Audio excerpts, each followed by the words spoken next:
시작하도록 하겠습니다. 네, 지금 오늘 발표할 논문은 Scalable Muscle Actuated Human Simulation and Control이라는 논문으로 시그라프 2019년 올해 발표된 논문이고요. 서울대학교 이재희 교수님 연구실에서 발표된 논문입니다.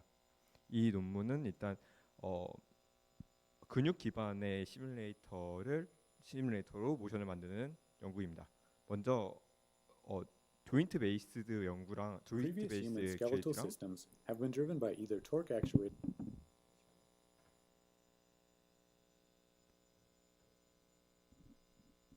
조인트 베이스드 조인트 토크에 의해서 힘이 조인트가 모터라고 생각해서 이제 힘을 내게 되는 토크 베이스드 모델이 있고 또 머슬이 힘을 내게 되는 머슬 액추에이터 모델이 있습니다. 먼저 지금 보시는 영상이 토크 베이스드이고요. 이렇게 액추에이션 레벨이 올라갈수록 힘을 조인트에서 모터로서 힘을 가해줘서 이제 팔이 움직이게 됩니다. 이제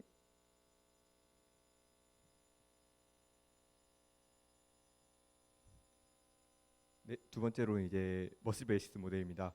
이제 이두근 같은 경우에는 근육이 두 개로 되어 있는데 이 두 개의 근육이 이제 액티베이션 레벨이 올라감으로써 근육이 힘을 내고 수축되는 것입니다.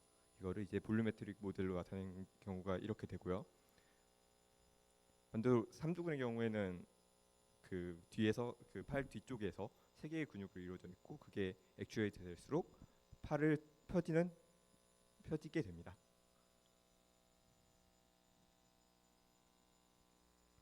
네, 그래서 이 논문에서 제안하는 방법은 이렇게 조인트 토크가 아니라 머슬에 의해서 힘이 나는 모델을 제안하고 있습니다. 여기서 빨간색으로 켜지는 부분이 이제 머슬이 액티베이트 된 모델입니다.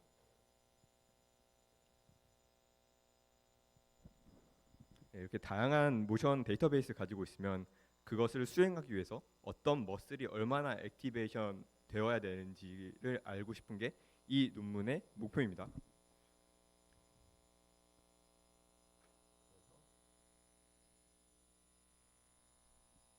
외부로부터 힘을 받을 때에도 시뮬레이션을 하는 것 또한 가능하고요.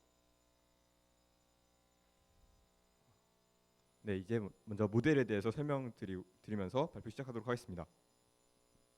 이제 머슬의 경우에서는 이제 세 가지 뼈와 접합부가 있습니다. 오리진, 웨이포인트, 인서션이라는 세 가지 접합 포인트가 있는데요. 오리진은 이제 근육의 시작점이라고 생각을 하면 되고 몸에 가까운 점을 근육의 시작점으로 정의를 합니다. 반대로 인서션은 근육이 끝나는 부분이라고 생각하시면 되고요. 몸의 먼 쪽을 인서션이라고 정의를 합니다. 그리고 그 중간중간에 웨이 포인트라고 하는 점을 정의를 해줘서 이제 뼈와 근육 사이에 힘이 전달되도록 하고요.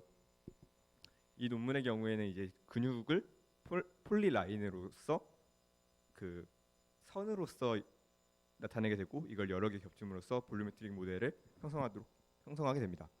지금 이 부분 같으면 이쪽 근육 앞다리살, 앞 허벅지 부분을 나타낸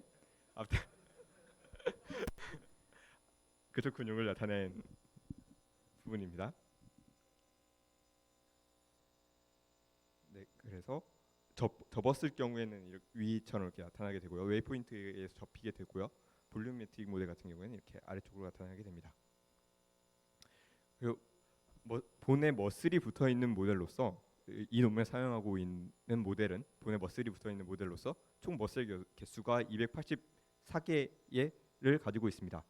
스켈레톤부터 먼저 봐보면 8개의 레볼루션 조인트, 여기서 파란색으로 그려져 있는 부분이 레볼루션 조인트인데 네, 이와 같이 이렇게 원 디멘셔널한 프리덤만 가지고 있고요.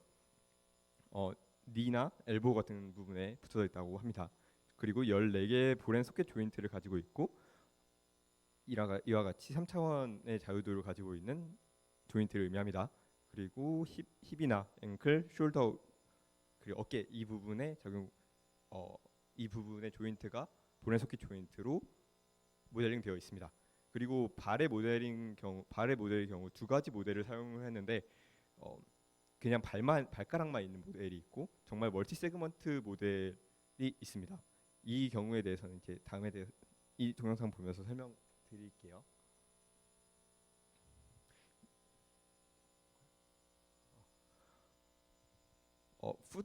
풋의 경우에 이제 풋 모션이 발가락 모션이 정확해야만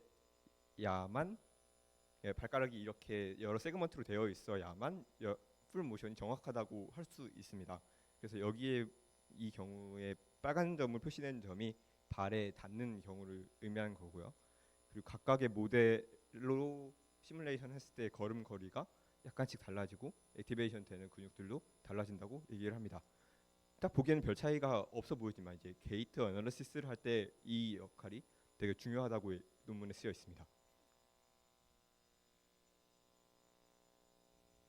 네, 이제 근육에 대해서 말씀드리겠습니다. 근육은 크게 두 가지 파트로 구성이 되어 있는데요. 여기서 사용하는 근육은 이제 힐 타임 머슬을 사용을 합니다. 힐 타임 머슬에서는 이제 패시브 엘리먼트와 액티브 엘리먼트가 있습니다. 패시브 엘리먼트 같은 경우에는 평소에는 이제 무시를 가능한데 길이가 특정 스레시홀드 이상이 되면 이제 익스포넨셜하게 큰 힘을 가하게 됩니다. 그리고 액티브 엘리먼트 같은 경우에는 이제 수축하는 힘을 내는 요소인데 액티베이션 레벨에 영향을 받습니다. 이 그래프에서 보는 것과 같이 이제 액티베이션 레벨이 1.0으로 0.5가 더 클 때 더 큰 힘을 내게 되고요. 액티브 엘리먼트는 길이뿐만 아니라 속도 그리고 액티브 레벨 세 가지 팩터에 영향을 받습니다. 이 두 가지 패시브 엘리먼트와 액티브 엘리먼트를 반영해서 이제 머슬에 의한 포스를 아래와 같이 정의할 수 있습니다. 그리고 이 머슬이 스트레치 되지 않는 모델이라고 가정을 했을 때에 또 이렇게 식을 쓸 수 있다고 얘기를 합니다. 이 머슬 포스를 그 수축하는 부분인 컨트랙트 포스랑 패시브 포스로 나눠서 정의를 하는데요. 먼저 컨트랙티브 그 수축하는 힘의 부분만 나타낸다면 일단 액티베이션 레벨에 비례하고요. 그리고 이 부분은 이제 각각의 액티베이션 레벨이 정해졌을 때 액티베이션이 변할 때 그 포스가 얼마나 변하는지도 영향을 받는다고 의미를 합니다. 그리고 두 번째 텀으로 이제 패시브 포스도 있는데요. 패시브 포스는 이제 액티베이션 레벨에 관계가 없어서 여기서는 이제 그 스트레치 되지 않는 모델에서는 상수 텀으로 쓰인다고 얘기하고 있습니다. 네, 이제 다이나믹스에 대해서 얘기를 할 건데 사실 복잡한 부분이 되게 많이 쓰여 있는데 이제 간단하게만 짚고 넘어가도록 하겠습니다. 라그랑지안 다이나믹스는 F는 MA식이라고 보시면 됩니다. 오른쪽에 보이는 저 F 많은 텀들이 이제 포스 텀이고요. 왼쪽에서 보이는 게 이제 MA가 되겠습니다. 그래서 여기서 결정하고자 하는 것은 포스가 여러 개 들어가고 모델에 의해서 매스도 결정이 되었을 때 얼마만큼의 머슬들의 액티베이션이 되었을 때 각 스켈레톤의 각 가속도가 나오는지를 구하고 싶은 겁니다. 다시 말씀드리면 액티베이션 레벨이 액티베이션 레벨이 결정되면 그 Q2 프라임 값을 구하거나 각 가속도 값을 구하거나 각 가속도 값이 결정이 되면 액티베이션 레벨을 결정하는 것이 이 수식이 의미하는 바입니다. 그래서 일단 Q 값은 제너레이트 코디네이트를 의미하는데 이 여기서 그림에서 보는 거와 같이 각 파트들의 앵글을 의미합니다. 근데 앵글을 의미하는데 조인트 앵글을 의미한 게 아니고요. 스켈레톤 각 본들의 앵글을 의미하게 됩니다. 그리고 M은 매스 매트릭스고 C는 코리올리아 그래비티 포스를 의미하게 되고 FM은 머슬에 의한 포스, FC는 컨스트레인트에 의한 포스입니다. 여기서 얘기하는 컨스트레인트는 무릎 같은 경우 이제 앵글 리미트가 있잖아요. 이 앵글 리미트를 이제 머슬의 조건으로부터 줄 수 있다고 논문에 쓰여 있습니다. 이것도 논문에 언급이 되어 있는데 복잡해서 일단 발표에서는 제외했습니다. 그리고 자코비안 매트릭스는 외부에서 힘이 들어오는 것은 모두 다 카티전 코디네이트에서 정의가 되지 않습니까? 다 x, y, z축 이걸 기준으로 정의가 되어 있는데 이걸 이제 각 조인트 코디네이트로 매핑해주는 역할을 자코비안 매트릭스가 의미하고 있습니다. 그리고 마지막으로 external force까지 해서 이 식이 의미한 바를 가지고 있습니다.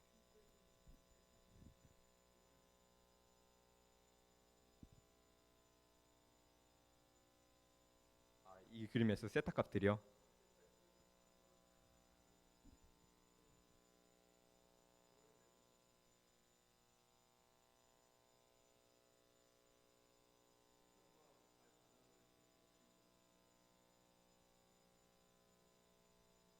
얼마나 들려 있는지 우리가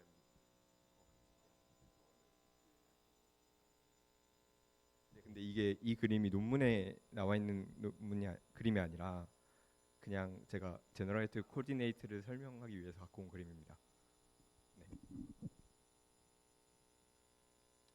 네, 그리고 여기 이 슬라이드에서 얘기하고 싶은 거는 어, 머슬의 액티베이션 레벨이 제너레이트 코디네이트의 각 가속도 값과 비례하다는 얘기를 하고 싶어서 이 슬라이드를 가져왔습니다. 그래서 이러한 유도 과정을 거치면 앞에 여기서의 간단한 식과 같이 그 단순한 리니어 펑션으로 나타나게 됩니다.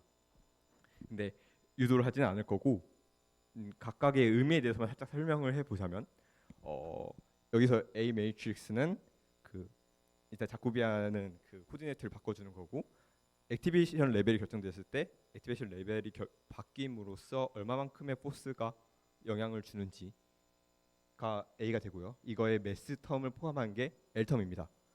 이 부분이 이제 A의 앞에 부분에 붙어 있게 되고요.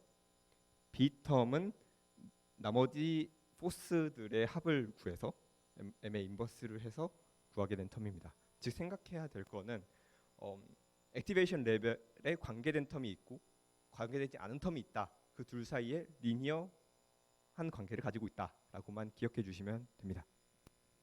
네.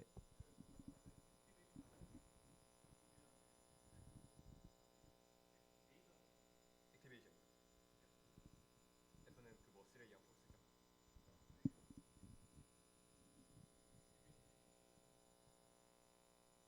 액티베이션이 있음으로써 이제 그 머슬이 포스를 내는 거죠.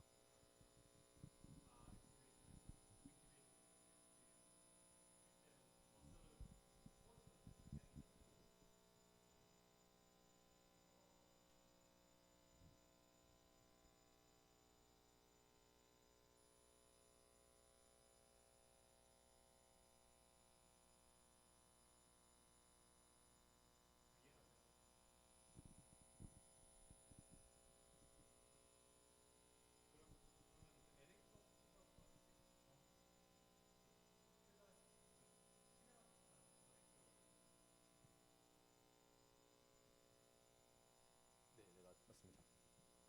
여기서 A가 의미하는 게 모든 머슬들의 액티베이션 레벨이거든요. 그래서 한 머슬의 액티베이션이 바뀌면 이 머슬에 의해서 몸 전체가 영향을 받잖아요. 네, 그걸 의미한다고 생각하시면 됩니다.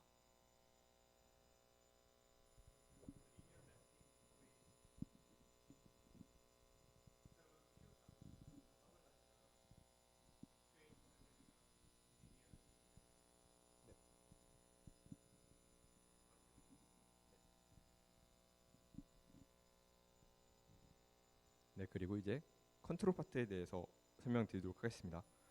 시스템 웹은 이와 같습니다. 크게 세 파트, 사실 중간에는 중요한 과정이 아니라서 크게 두 파트로 구성이 되어 있는데요. 두 개 다 딥 RL 네트워크입니다. 먼저 첫 번째 네트워크인 트래젝토리 미미킹 네트워크부터 설명을 드리자 보면 인풋으로 받는 게 레퍼런스 모션을 받습니다. 이 레퍼런스 모션이 뭐냐면 어떤 목적이 있을 때 뭐 뛴다 건다 이런 걸 했을 때 이걸 따라가고자 하는 레퍼런스 모션이에요. 근데 여기에 태스크가 얹어져 있습니다. 이 태스크가 의미하는 거는 뭐 속도라던가 뭐 높이 뛰기라는 모션이라면 높이라던가 이런 태스크를 의미하게 됩니다. 그리고 이제 캐릭터의 스켈레톤 위치들 앞에서 얘기한 제너레이트 코디네이트가 들어가게 되고요. 이것의 아웃풋은 디자이어 포지션이 나오게 됩니다. 그래서 디자이어 포지션은 레퍼런스 모션을 따라가긴 하는데 내가 가지고 있는 태스크까지 고려하면서 따라가야 하기 때문에 그 어떤 포즈를 취해야 되느냐를 U가 의미하게 됩니다. 그래서 어떤 디자이어 포지션 U는 PD 컨트롤러에 들어가서 이런 디자이어 포지션을 취하기 위해서 각 그 조인트들의 앵글이 몇 도가 되어야 되는지 그러니까 그 각 가속도를 아웃풋으로 내게 됩니다. 이건 단순히 이제 그 PD 컨트롤의 시기에 의해서 결정이 되고요. 그래서 각각 조인트들에서 디자이어 액셀러레이션이 나오게 되면 이게 이제 머슬 코디네이트라는 네트워크에 들어가게 됩니다. 머슬 코디네이트라는 것은 각각 조인트들의 그 디자이어 액셀러레이션이 들어가게 되고요. 그리고 현재 머슬이 어떤 상태인지가 아웃풋으로 현재 머슬의 상태 또한 인풋으로 들어가게 되고 이제 그러한 이 Q2 프라임 값을 가기 위해서 각 머슬의 액티베이션 레벨이 아웃풋으로 나오게 됩니다. 자세하게 다시 설명드리도록 하겠습니다. 먼저 트랙토리 미미커 네트워크입니다. 일단 이 방식이 데이터가 주어졌을 때 레퍼런스 모션이 주어졌을 때 그걸 따라가면서 태스크를 위해 조금씩 모션이 바뀌는 것을 의미하기 때문에 데이터가 중요하게 되고요. 이제 인풋은 이제 스켈레톤의 상태 그리고 레퍼런스 모션, 미스터 태스크가 들어가게 됩니다.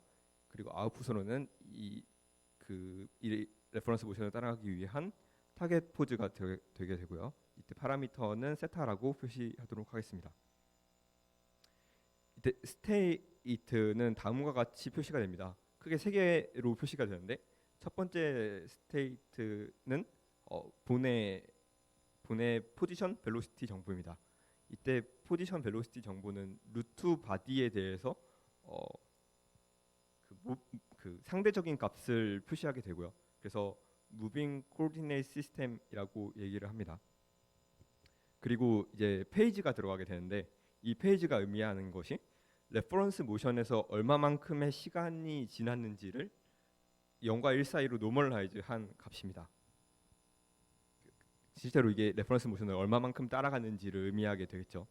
그리고 이것의 디멘션은 112 디멘션이라고 논문에 언급이 되어 있는데 이게 어떻게 되어 있는지는 왜 110인지는 언급이 안 돼 있어요. 그래서 제가 생각을 한번 해봤는데 이제 페이지는 스칼라 값이니까 1이고 앞에 그러면 111이 남게 되는데 111이 18 곱하기 3 플러스 19 곱하기 3 이게 됩니다. 그래서 아마 제 생각에는 그 바디를 제외한 포지션 18개 그리고 바디를 포함한 벨로시티 19개 이렇게 해서 112 디멘션이 된 것 같습니다.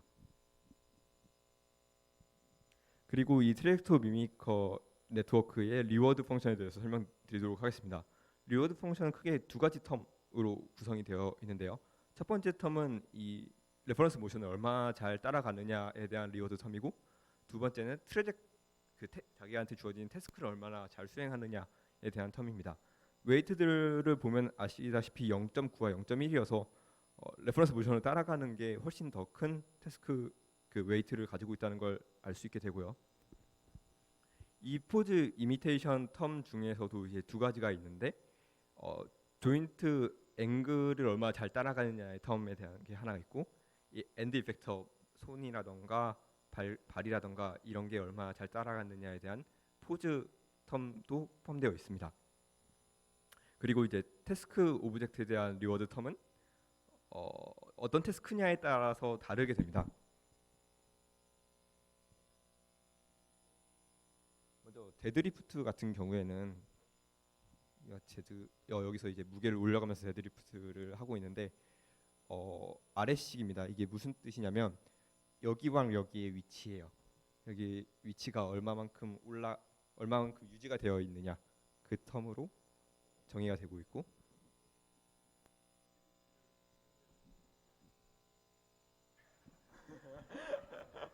그런가요? 두 번째 이제 점프 텀에 대해서는 리워드 텀이 이렇게 되어 있는데 센터 오브 매스가 얼마나 잘 따라가느냐 그 왼쪽 다리 오른쪽 다리 텀으로 구성되어 있습니다.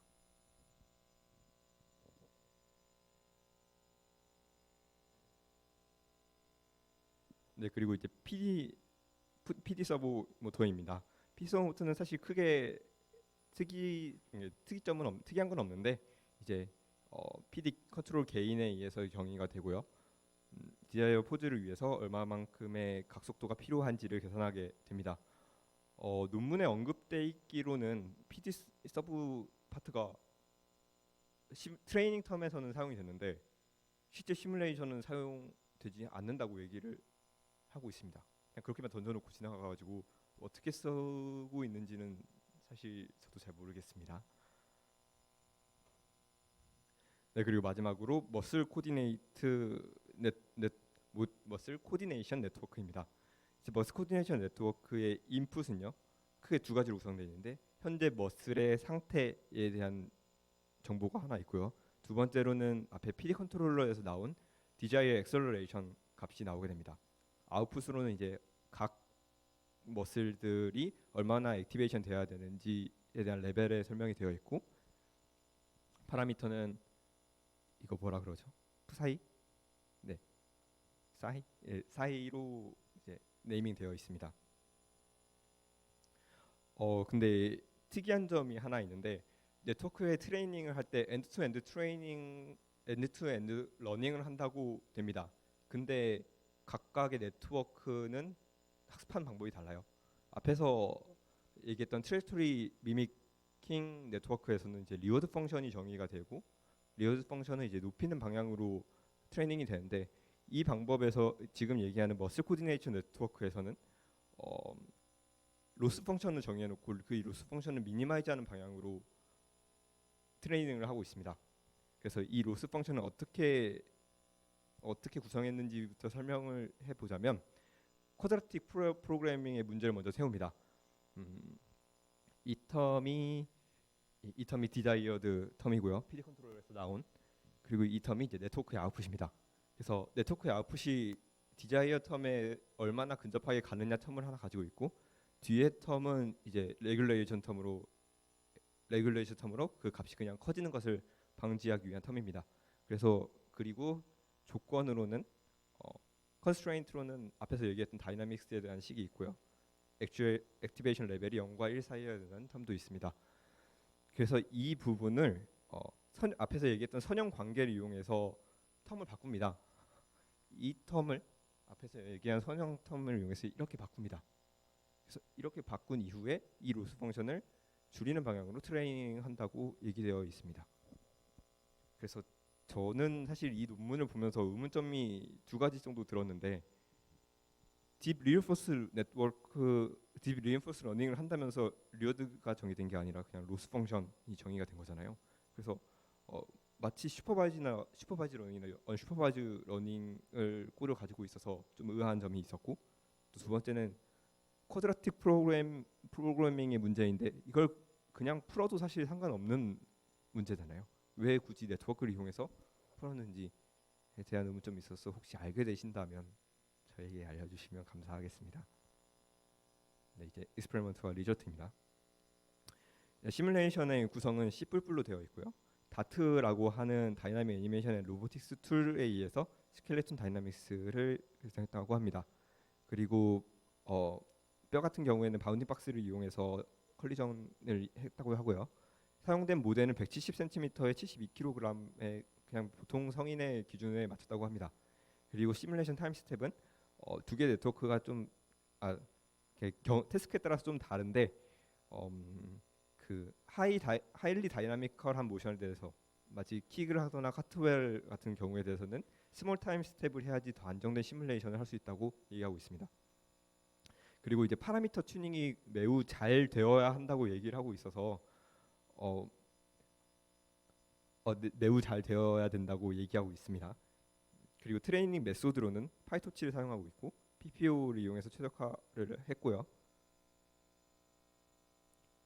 네, 그리고 네트워크 구성을 보면 이제 트레이토리 미믹 네트워크는 4차 그 스택이 4개이고 위스가 256인 네트워크를 사용하고 있고 머슬 코디네이트 네트워크의 경우에서는 5레이어짜리 512 위스를 가지고 있는 네트워크를 사용했습니다. 러닝 레이트는 10의 -4승이고요. 그리고 그 학습을 강건하게 하기 위해서 익스플로레이션을 사용했다고 하는데 가우시안 네트워크를 임의로 집어넣은 방법으로 이제 트레이닝을 했다고 얘기하고 있습니다. 그리고 이 러닝 속도를 높이기 위해서 파라미터 네트워크의 파라미터들을 이니셜라이저 해야 되는데 이 이니셜라이저 하는 방법을 이제 토크 베이스드 모델을 이용해서 이니셜라이즈 했다고 얘기하고 있습니다. 이제 다음으로 실험에 대해서 설명드리도록 하겠습니다. 워킹 모션이 있을 때 이 액티베이션 레벨이 진짜 사람이 걷는 것과 같은지를 측정하는 실험입니다. 그래서 근전도 검사와의 데이터를 비교했는데요. 빨간색 선이 근전도의 그 결과이고요. 레퍼런스 데이터가 되겠죠. 그리고 초록색 다트들이 이제 실험에서 측정한 결과입니다. 전체적으로 유사한 경향성을 따라가고 있는 걸 보이고 있습니다. 그리고 방금 전에 보여드렸던 데드리프트의 경우에 무게를 점점 늘리는 경우에 대해서 액티베이트 되는 머슬들이 얼마나 많아지는지를 측정한 겁니다. 그래서 당연한 얘기지만 액티베이트 되는 머슬들이 많아지고 있고요. 킬로그램 수가 늘어남에 따라서 그 태스크를 수행할 때에 걸리는 시간 또한 측정하였습니다. 그래서 무게 높아질수록 이 시간도 오래 걸린다 하는 결론이 있습니다.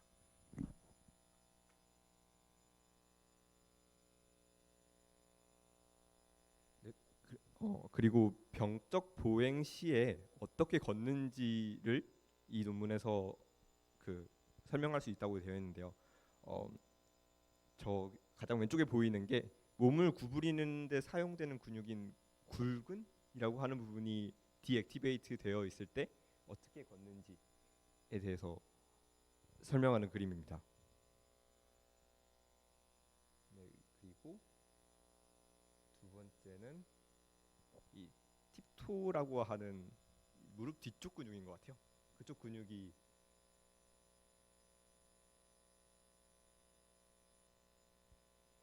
사용되는 것이고요.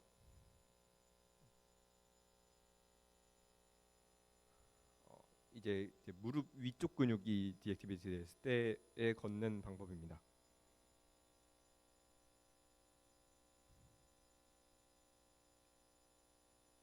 그리고 이러한 문제가 있다면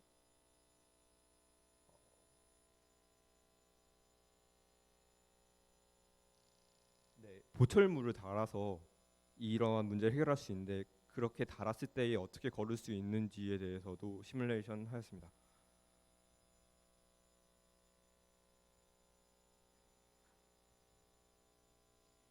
네, 이제 디스커션과 리미테이션입니다.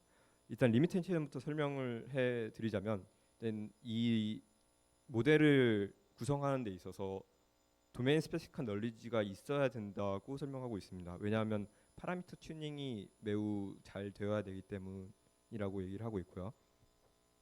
발의 모델 같은 경우에는 좀 자세하게 한 것 같은데 아직도 부족하다고 아직 정확하지 않다고 얘기를 하고 있습니다. 그래서 더 어너토미한 피처를 가지기 위해서는 더 자세한 발 모델이 있어야 된다고 얘기하고 있고요. 그리고 디스커션으로는 어플리케이션인데 사실 버추얼 서베이에서 사용될 수 있다고 합니다. 이러한 문제를 가진 환자가 있을 때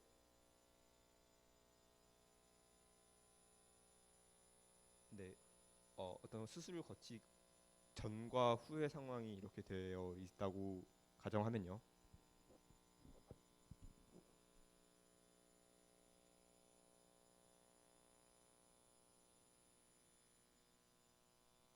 이렇게 조인트 앵글이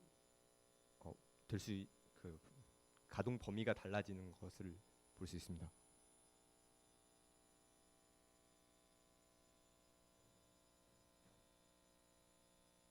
그래서 수술 이후 보행 시에는 이렇게 걸을 수 있다라는 게 이제 어플리케이션으로 사용할 수 있다고 얘기하고 있습니다.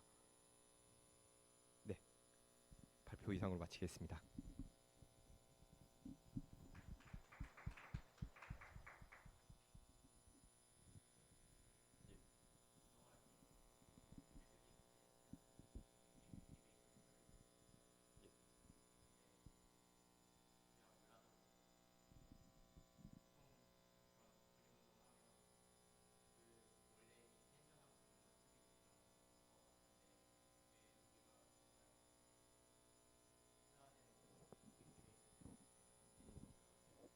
아마 제 생각에는 액티베이션 레벨이 정해져 있어서 뭐 그 사실 허벅지 근육을 많이 쓰잖아요. 데드리프트를 아니네요. 등 근육을 쓰네요. 네, 네, 등 근육을 쓰네요. 등 근육을 쓰는데 이제 그 최대치가 정해져 있어요. 액티베이션 레벨이 정해져 있으므로. 사실 근데 그게 사람에 따라서 다르잖아요. 낼 수 있는 포스의 양은. 그래서 그냥 같은 사람이랑 가정했을 때 더 큰 무게를 들려면 다른 더 근육을 써야 되지 않나 싶어서 되는 거죠. 사실. 그래서 사실 그 헬스로만 따지면 다른 근육도 개입을 시키는 거라서 좋지는 않은 경우가 되죠. 네. 코치님한테 혼납니다.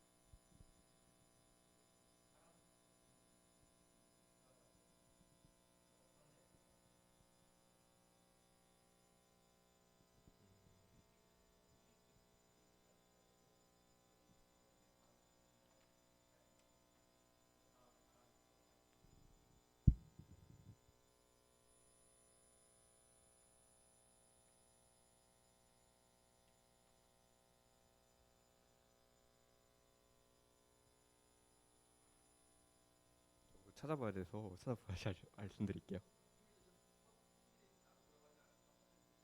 아,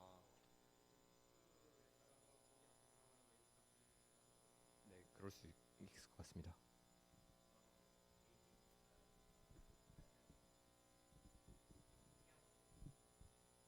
이니셜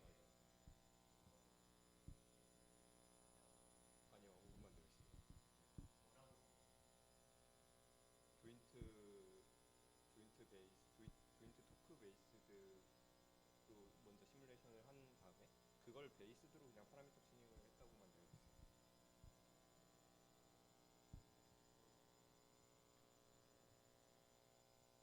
다시 확인해보고 말씀드릴게요.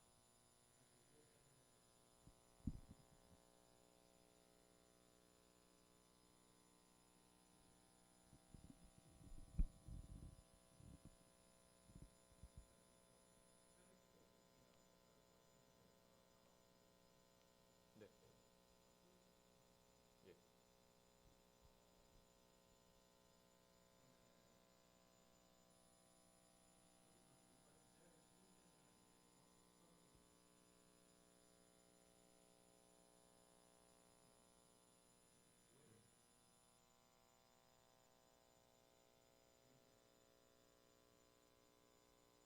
스켈레톤 표시입니다.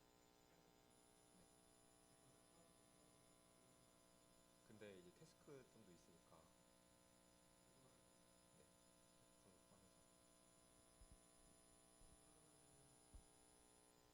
좀 포함해서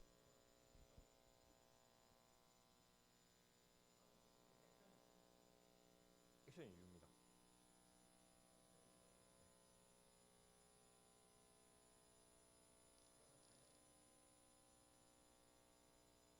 다이나믹스는 이제 머슬 코디네이션에서 그 식을 세우잖아요.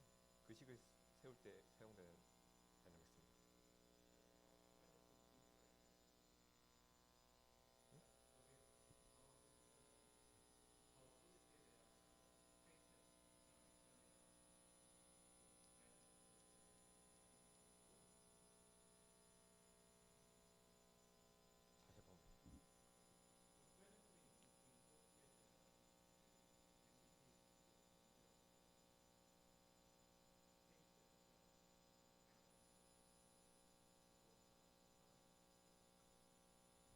다시 한번 스테이트는 앞에서 설명드렸다시피 이제 돈의 스켈레톤의 정보들이 여기 포함되어 있고요.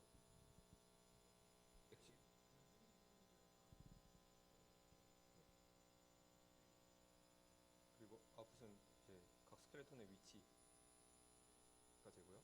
다이나믹스는 어떤 뭘 의미하는 거죠?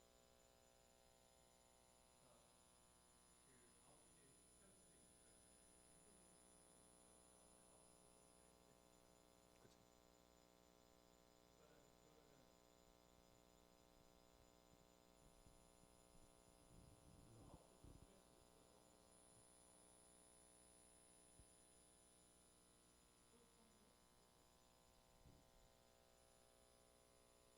리워드 텀이죠. 리워드 텀이 포즈 얼마나 잘 따라갔느냐, 그리고 태스크 얼마나 잘 수행하느냐 수준입니다.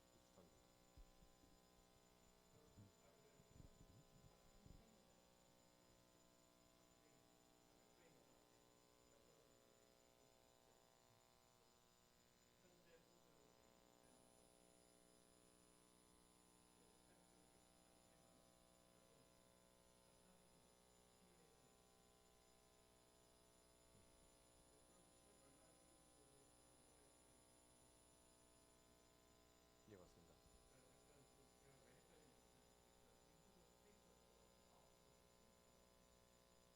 네. 그렇습니다.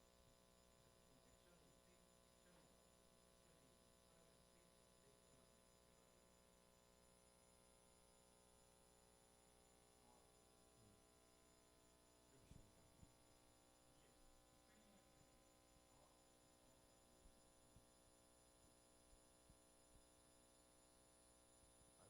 어떤 예를 들면 어떤 PPU 사용했습니다.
아, 네.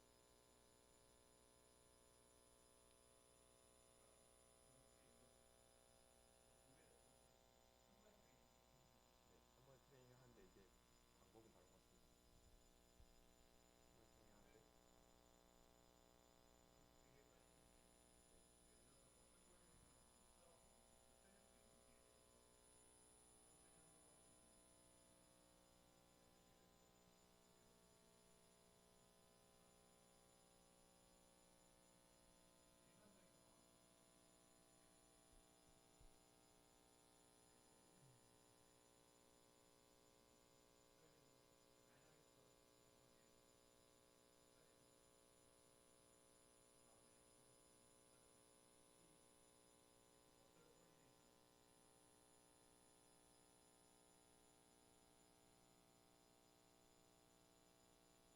한 번에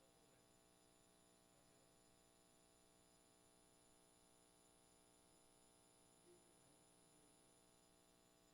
네. 어떤 부분 말씀하시는 거예요?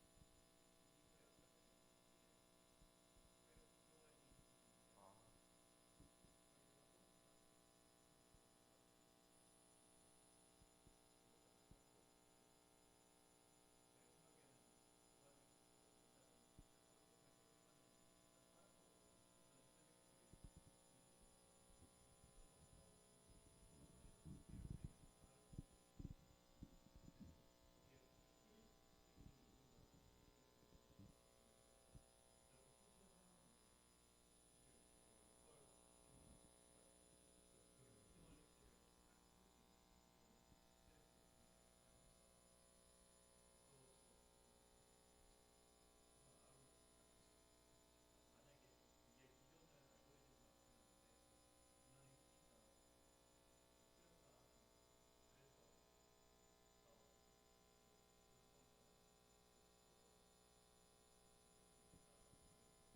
네, 형 말은 이렇게 치환을 함으로써 이제 로컬 옵티마에 빠지는 문제를 해결할 수도 있겠다 말씀이시죠. 그죠?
수 있지 않을까요?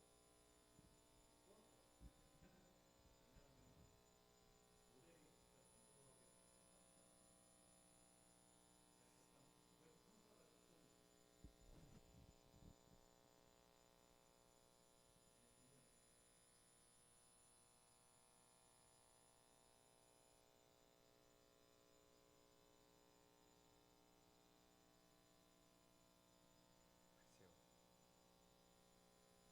제가 물어보겠습니다.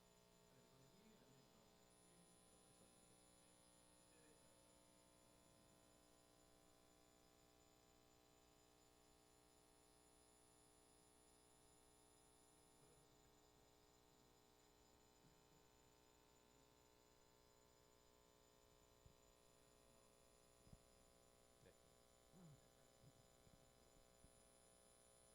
네. 네, 맞아요.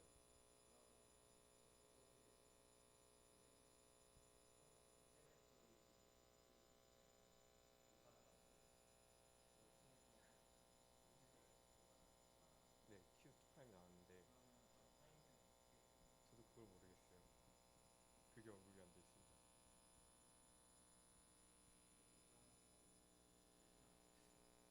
그렇진 않아요.